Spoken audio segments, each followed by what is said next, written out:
Hello friends, welcome to savage point. நான் உங்கள் ஏஸ்கார். So இன்றைக்கி இந்த டாப்பிக்கில் எதை பற்றி பார்க்க போகிறேன்னா, த மார்வல் சினிமேட்டிக் யூனிவர்ஸ். ஸோ இப்பேற்பட்ட ஒரு பிரம்மாண்டமான ஒரு சூப்பர் ஹீரோ ஃப்ரான்ச்சைஸியை வந்து பார்த்தீங்கன்னா கெவின் ஃபெகே பில்ட் பண்ணியிருக்காரு. இதுக்கு வந்து பல வருஷம் உழைப்பு, அந்த ஒரு உழைப்போட பலனாக வந்து பார்த்தீங்கன்னா இப்போ இப்பேற்பட்ட ஒரு சினிமேட்டிக் யூனிவர்ஸை இவங்களால் கிரியேட் பண்ண முடிஞ்சிருக்கு. முக்கியமாக சொல்லணும்னா ஃபேஸ் 1 to ஃபேஸ் 3 இந்த ஒரு 3 ஃபேஸில் வந்த படங்கள்லாம் வந்து பார்த்தீங்கன்னா உண்மையிலே ஒரு கோல்டன் மெமரிஸ், ஒரு பொற்காலம்னு சொல்லலாம் அந்த மார்வல் சினிமேட்டிக் யூனிவர்ஸை பொறுத்தவரையும். அப்படி பார்க்கும்போது இப்போ கரண்ட் டைம்லைன்ல வரக்கூடிய இந்த கரண்ட் ஃபேஸஸ்ல வரக்கூடிய ப்ராஜெக்ட்ஸ் ஏன் வந்து மண்ணை கவுது, இப்பேற்பட்ட ஒரு மிகப்பெரிய ஃப்ரான்ச்சைஸோட கம்மிங் ஃபிலிம்ஸ் ஏன் வந்து ஒரு மிகப்பெரிய டாக் அப்படின்ற ஒரு ரேஞ்சுக்கு போக மாட்டேங்குது. ஃபேஸ் 1 to ஃபேஸ் 3ல வந்த படங்களுக்கு கிடைச்ச வரவேற்பு ஏன் இப்போ வந்திருக்கக்கூடிய இந்த ஃபேஸ் 4 அண்ட் ஃபேஸ் 5 ஃபிலிம்ஸ்க்கு வந்து கிடைக்கல அப்படின்னு சொல்லக்கூடிய கேள்வி நமக்கு எழும்புதில்ல. இதுக்கான காரணம் என்ன அப்படின்னு தான் இன்னைக்கு இந்த வீடியோல பார்க்க போறோம். ஸோ மார்வல் ஃபேன்ஸ் யாராவது இருக்கீங்கன்னா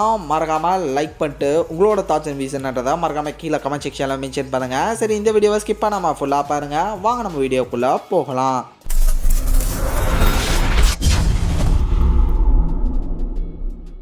முதல்ல நம்ம ஃபேஸ் 1 to ஃபேஸ் 3 எப்படி சக்ஸஸ் ஆச்சு, அதுக்கான ரீசன் என்ன அப்படின்றத பார்ப்போம். அப்போ தான் நமக்கு இப்போ கரண்ட் டைமில் வந்துட்டு இருக்கக்கூடிய ஃபேஸ் 4 to ஃபேஸ் 5ஓட டவுன்ஃபால்க்கான ரீசன் என்னன்றது புரியும். மார்வலை பொறுத்தவரையும் இவங்களுக்கு ஒரு ப்ராப்பரான சினிமேட்டிக் யூனிவர்ஸை பில்ட் பண்ணும் அப்படின்றது தான் எய்ம். இதுக்கான ஃபேஸ் 1ல அவங்க ப்ராப்பரான ப்ராஜெக்ட்ஸை இறக்குறாங்க. இதில் முக்கியமாக அவங்க ஐகானிக் கேரக்டர்ஸை கிரியேட் பண்ணுறாங்க. அவங்களுக்கான ஆர்ஜின் ப்ராஜெக்ட்ஸை இங்கே வந்து பார்த்தீங்கன்னா சப்மிட் பண்ணுறாங்க. Like Iron Man, Captain America, Thor, அதுக்கப்புறம் வந்து பார்த்தீங்கன்னா அவெஞ்சர்ஸ். ஸோ அவெஞ்சர்ஸில் வந்து இந்த ஐகானிக் கேரக்டர்ஸை வச்சு ஒரு ஃபிலிமை கொடுத்து இது வந்து ஒரு ப்ராப்பரான ஃபேஸாக அமையுது. தென் ஃபேஸ் 2ல அவெஞ்சர்ஸ் ஏஜ் ஆஃப் அல்ட்ரான் மூலமாக அந்த படத்தோட கிளைமேக்ஸில் தானோஸ்னு சொல்லக்கூடிய ஒரு முக்கியமான வில்லனை டீஸ் பண்ணியிருப்பாங்க. தென் அதுலேயுமே வந்து பார்த்தீங்கன்னா ஐகானிக் கேரக்டர்ஸ்க்கான ஆர்ஜினை சொல்லியிருப்பாங்க. லைக் தோருக்கு ஒரு படம் வந்திருக்கும், கேப்டன் அமெரிக்காவுக்கு ஒரு படம் வந்திருக்கும், அயன்மேனுக்கு ஒரு படம் வந்திருக்கும். தென் 2 புது கேரக்டர்ஸை எக்ஸ்ப்ளோர் பண்ணியிருப்பாங்க. லைக் நம்ம Ant Man and Guardian of the Galaxy அந்த ஒரு ஃபிலிமை வந்து பார்த்தீங்கன்னா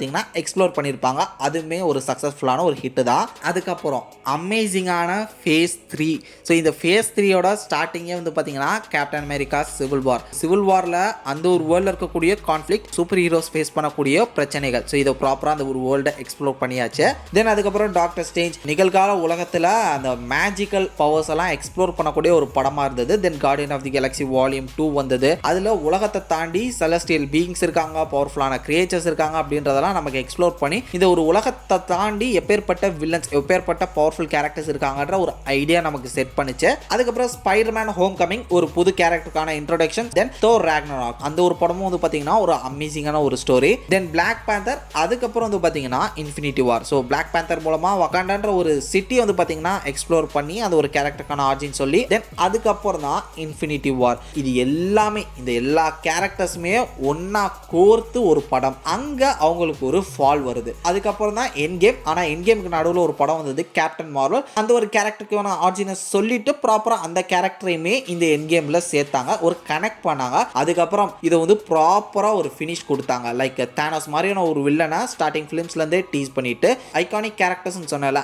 iron Man, Captain America, Thor, Hawkeye, Hulk, Black Widow இவங்களை வந்து ஒரு ஐகானிக் கேரக்டர்ஸாக வச்சுக்கிட்டாங்க. இவங்கள எல்லா படங்களையுமே வந்து பார்த்தீங்கன்னா ஒரு முக்கியமான ரோல் கொடுத்தாங்க. அவங்களுக்கும் ஒரு தனி ஆர்க் கொடுத்தாங்க. இவங்களுக்கு எப்படி ஒரு முக்கியத்துவம் கொடுத்தாங்களோ அதே மாதிரி இன்னொரு கேரக்டருக்கு வந்து பார்த்தீங்கன்னா ஒரு முக்கியத்துவம் கொடுத்துருப்பாங்க. அதுதான் இன்ஃபினிட்டி ஸ்டோன். அதனால தான் மொத்த ஃபேஸ் 3 வந்து பார்த்தீங்கன்னா இன்ஃபினிட்டி சாகா அப்படின்ற மாதிரி செட் பண்ணியிருக்காங்க. இன்ஃபினிட்டி ஸ்டோன்ஸுக்குமே ஒரு முக்கியமான கதைக்களம் இருக்கு ஒவ்வொரு படங்களையும். அப்படி பார்க்கும்போது இதெல்லாமே பின்னி பிணைஞ்சு ஒரு ப்ராப்பரான எண்டுக்கு கொண்டு வந்து நிறுத்தி இதுதான் இந்த ஒரு படம் அப்படின்ற மாதிரி முடிச்சிருப்பாங்க. இதுதான் இந்த ஃபேஸ் 1 to ஃபேஸ் 3ல இருக்கக்கூடிய சக்சஸ்க்கான ரீசன். இப்போ ஃபேஸ் 4 to ஃபேஸ் 5க்கான டவுன்ஃபால்க்கான ரீசன் என்னன்றதை பார்ப்போம். இந்த ஃபேஸ் 4க்கான ஸ்டார்டிங்கே சரியில்லாத ஸ்டார்டிங். பிளாக் விடோ எதுக்கு, அதை யாராவது கேட்டாங்களா? பிளாக் விடோ அதுக்கப்புறம் என்ன பண்ணாங்கன்னு நம்ம யாருக்காவது தேவையா? அவங்களுக்கு ஒரு ப்ராப்பரான ஒரு சென்ட் ஆஃப் எண்ட் கேமில் கொடுத்துட்டாங்க, அதுவே இனஃப். அதை தாண்டி அவங்களுக்கான ஒரு ஆர்ஜின் சொல்லணும்னா பல முக்கியமான கதைகள் இருக்கு. அவங்களும் ஹாக்காய் எப்படி சேர்ந்தாங்க அப்படின்றத சொல்லியிருக்கலாம். பட் இதெல்லாம் அவங்க வந்து ஒரு சீரீஸாகவே எக்ஸ்ப்ளோர் பண்ணியிருக்கலாம். பட் இதுக்குன்னு ஒரு படம் எடுத்து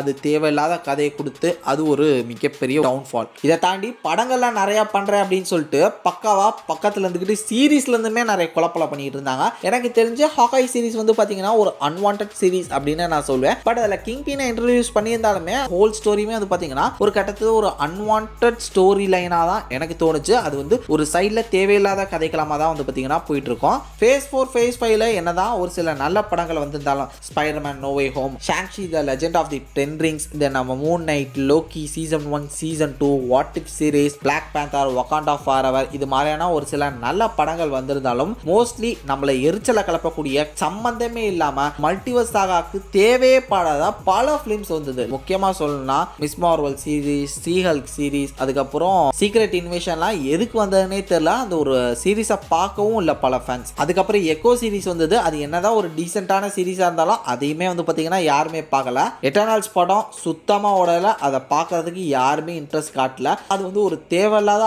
ஆணியோ அப்படின்ற மாதிரி பல ஃபேன்ஸ் ஃபீல் பண்ண வச்சுட்டாங்க. Then Doctor Strange Multiverse of the Madness இந்த ஒரு படம் மேல ஒரு மிகப்பெரிய எதிர்பார்ப்பு வச்சிருந்தாங்க எல்லா மார்வல் ஃபேன்ஸும். ஏன்னா இதுதான் ஒரு மிகப்பெரிய மல்டிவர்ஸ் சாகாவையே கிக் ஆஃப் பண்ண போகுது அப்படின்னு சொல்லிட்டு ஆர்வமா இருந்த எல்லா ஆடியன்ஸோட நெஞ்சிலையும் வந்து பாத்தீங்கன்னா அணுகுண்டை வச்சு எல்லாரையும் போட்டு தள்ளிட்டாங்க. அங்க அடி வாங்கின ஃபேன்ஸ் தான் வந்து பாத்தீங்கன்னா மொத்தமா மார்வல் மேல டிசப்பாயிண்ட் ஆயிட்டாங்க. ஏன்னா பல விஷயங்களை எதிர்பார்த்தாங்க. ஆனா இவங்க கேமியோ மட்டுமே கொடுத்து நம்மளை சர்ப்ரைஸ் பண்றேன் அப்படின்ற விதத்துல நம்மள வந்து ஏப்ரல் ஃபுல் பண்ணிட்டாங்க. சேம் தான் தோர் 11 தண்டருமே வந்து பாத்தீங்கன்னா பிலோ ஆவரேஜான ஒரு ஃபிலிம். அதுல எதுக்கு அந்த ஒரு படம் எடுத்தாங்கன்றது வந்து இப்போ வரையும் புரியல. தோரை வந்து பாத்தீங்கன்னா ரொம்ப மொக்க பண்ணியிருப்பாங்க. காமெடி பண்றேன் அப்படின்ற பேர்ல ரொம்ப காமெடிக்குள்ள இறங்கி அந்த ஒரு படம் ஏண்டா எடுத்தீங்க அப்படின்னு சொல்லிட்டு பல ஃபேன்ஸால கேட்கற மாதிரி பண்ணிட்டாங்க. முக்கியமா கோர் த காட் புட்ஜர் எப்பேற்பட்ட ஒரு பவர்ஃபுல்லான கேரக்டர் காமிக்ஸ்ல காமிச்சிருப்பாங்க, நம்ம எல்லாருக்குமே தெரியும். பட் படத்துல போட்டு மொக்க பண்ணியிருப்பாங்க. Then Antman and the Wasp Quantumania. Quantum ரோல்ன்றது இப்பேற்பட்ட ஒரு கான்செப்ட். ஃபியூச்சர் ஃபிலிம் மல்டிவர்ஸ் சாகால இது வந்து ஒரு முக்கியமான ரோலை ப்ளே பண்ணும்போது பல முக்கியமான கதைக்களத்தை இதில் வந்து நமக்கு சொல்லலாம். இது மட்டும் இல்லாமல் ஃபியூச்சர் ப்ராஜெக்ட்ஸ்க்கான பல ஹிண்ட்ஸை வந்து இதில் கொடுக்கலாம். ஒரு சில விஷயங்களை போஸ்ட் கிரெடிட் சீனில் நம்ம காமிச்சிருப்பாங்க. லைக் பல கேங் வேரியன்ஸ் இருக்காங்க அப்படின்றதெல்லாம் காமிச்சிருப்பாங்க. ஆனால் அதை மொத்த கதையிலையுமே அந்த சீரியஸ்னஸை வந்து இவங்க ஃபோக்கஸ் பண்ணியிருந்தாங்கன்னா டெஃபினட்டாக நல்லா இருந்திருக்கும். பட் இந்த ஒரு படமே வந்து பார்த்தீங்கன்னா ஒரு ஆவரேஜான ஒரு ஃபிலிமாக போயிடுச்சு. இந்த மாதிரியான நிறைய ஆவரேஜ் ஃபிலிம், நிறைய பிலோ ஆவரேஜ் ஃபிலிம்ஸ் தான் வந்து பாத்தீங்கன்னா இவங்க வந்து அடிக்கிருக்காங்க. நல்ல ப்ராஜெக்ட்ஸ் அப்படின்னு என்ன கேட்டீங்கன்னா Guardian of the Galaxy volume 3 ஒரு நல்ல project, Spiderman No Way Home, அதுக்கப்புறம் Loki season 1 season 2, Moon Knight season 1, What If season 1, WandaVision கூட நல்ல சீரிஸ்னு சொல்லலாம். Falcon and the Winter Soldier கூட okay. And Shang Chi Legend of the 10 rings இந்த ப்ராஜெக்ட்ஸை தாண்டி எந்த ப்ராஜெக்ட்ஸும் வந்து பாத்தீங்கன்னா விளங்கல. இப்பேற்பட்ட ஒரு கதைக்களமும் வந்து பாத்தீங்கன்னா ஃபியூச்சர்ல நமக்கு வந்து செட் பண்ணல. நான் ஆல்ரெடி சொன்னல அந்த ஃபேஸ் 1 to phase 3ல